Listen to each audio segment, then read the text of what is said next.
So we've been talking a lot about change of basis. And the reason that we did all that work looking at how to change from the standard basis to an alternate basis is because some bases are more convenient to use than others. So going forward, if we're given a standard basis that doesn't work very well for what we're trying to do or isn't very convenient, we want to know how to change from the basis we've been given into some other kind of basis. One of the bases that we're really interested in changing to is called an orthonormal basis.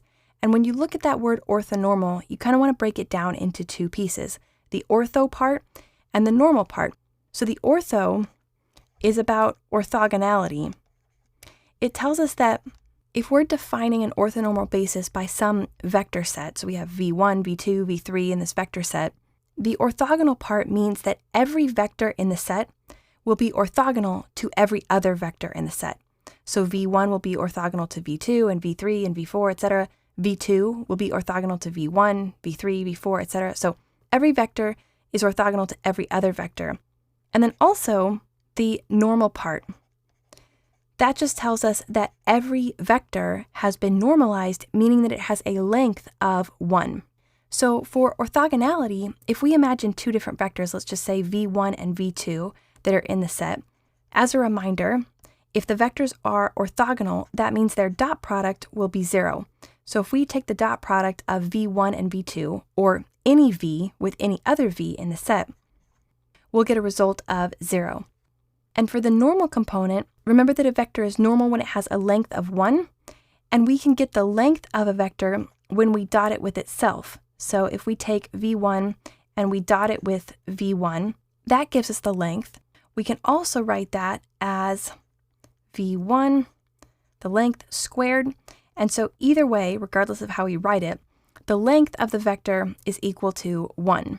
So as an example of an orthonormal set, let's look at this set of vectors here, v1, v2, and v3, and let's verify that it is in fact orthonormal.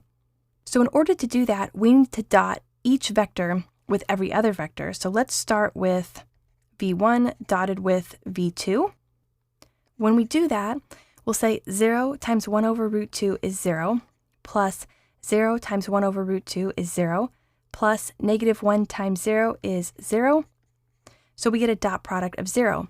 If we dot v1 with v3, we get 0 times 1 over root 2 is 0.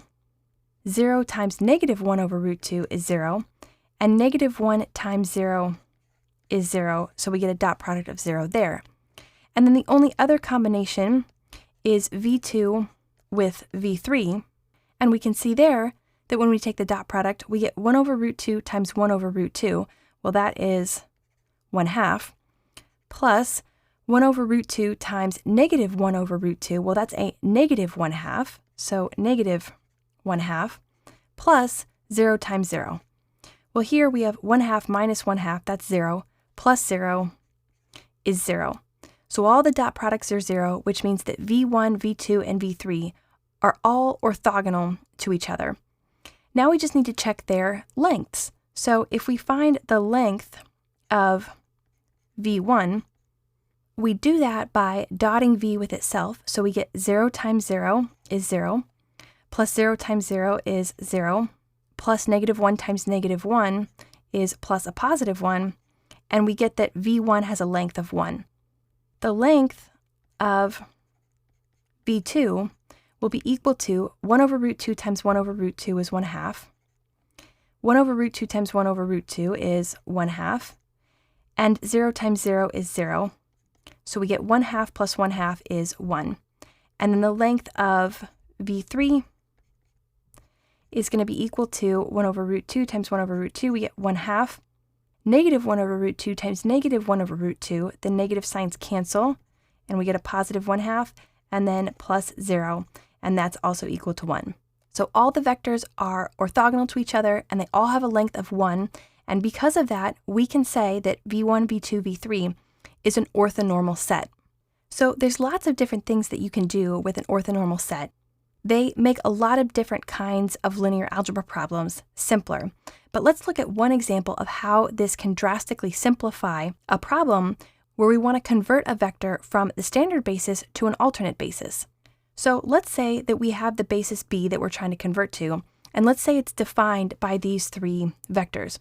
So normally what we would do is we would put these vectors into the matrix, and we would say 0, 0, negative 1, and then we would have 1 over root 2, 1 over root 2, and 0, and then we would have 1 over root 2, negative 1 over root 2, and 0.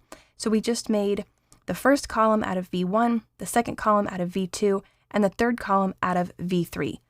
So if these vectors define this alternate basis, then we can say that, let's say we're taking a vector in the standard basis and we want to convert it to the alternate basis. Let's say the vector in the standard basis is 5, 2, negative 3. What we would normally do to convert this to the alternate basis is we would set up this equation, then we would take this matrix and we would augment it with this column vector. So we would augment this matrix, add the column on the end that's 5, 2, negative 3, and then we would go about putting that entire matrix into reduced row echelon form, which obviously is a pretty tedious process to go through all those steps to put it into reduced row echelon form. But if we know that these column vectors specifically form an orthonormal set, then first of all, we want to say that we can call this matrix specifically an orthogonal matrix. If the matrix is square and its column vectors form an orthonormal set, then we can call it an orthogonal matrix. It specifically means that it's square and the column vectors are all orthonormal. If we have a rectangular matrix and the column vectors form an orthonormal set, then we can call the matrix orthonormal. But orthogonal, when we call a matrix orthogonal, it specifically means that not only do the column vectors form an orthonormal set, but the matrix is also square. And when that's the case, when you have this orthonormal set for the column vectors, instead of turning this into an augmented matrix and then putting it into reduced row echelon form and going through all those steps, it turns out that this vector 5, 2, negative 3 can be converted into the alternate basis simply using dot products.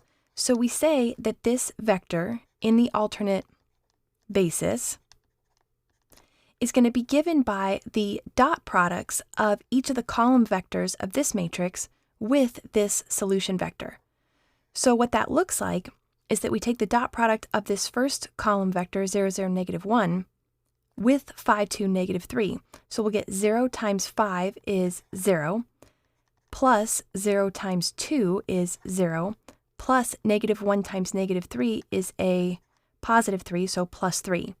Then we multiply the second column by the solution vector, so 1 over root 2 times 5 is 5 over root 2. 1 over root 2 times 2 is 2 over root 2, and then 0 times negative 3 is 0. And then the third column vector times the solution vector, we get 5 over root 2. This time we have the negative sign, so we get minus 2 over root 2, and then 0 and negative 3 is a 0. And then we simplify. So the result will be 3, and then 7 over root 2, and then 3 over root 2. So it turns out this solution vector, 5, 2, negative 3, converted into the alternate basis, is equivalent to, in the alternate basis, the vector 3, 7 over root 2, 3 over root 2. And that's it, we're done. We've found this vector in the alternate basis, we've converted it, and all we had to do, instead of finding an augmented matrix, putting it into reduced row echelon form and pulling the solution out of that, all we had to do was take dot products. And that shows you right there the advantage of using an orthonormal set. And so, going forward, if we're given a set of vectors, and we can use the tools that we've learned for change of basis to change that set of vectors into an orthonormal set, then it's going to make things like this, where we convert a vector into the alternate basis, much easier because it'll simplify the problem from one where we take an augmented matrix, put it into reduced row echelon form, go through all those steps. It'll simplify that process into a simple dot product problem.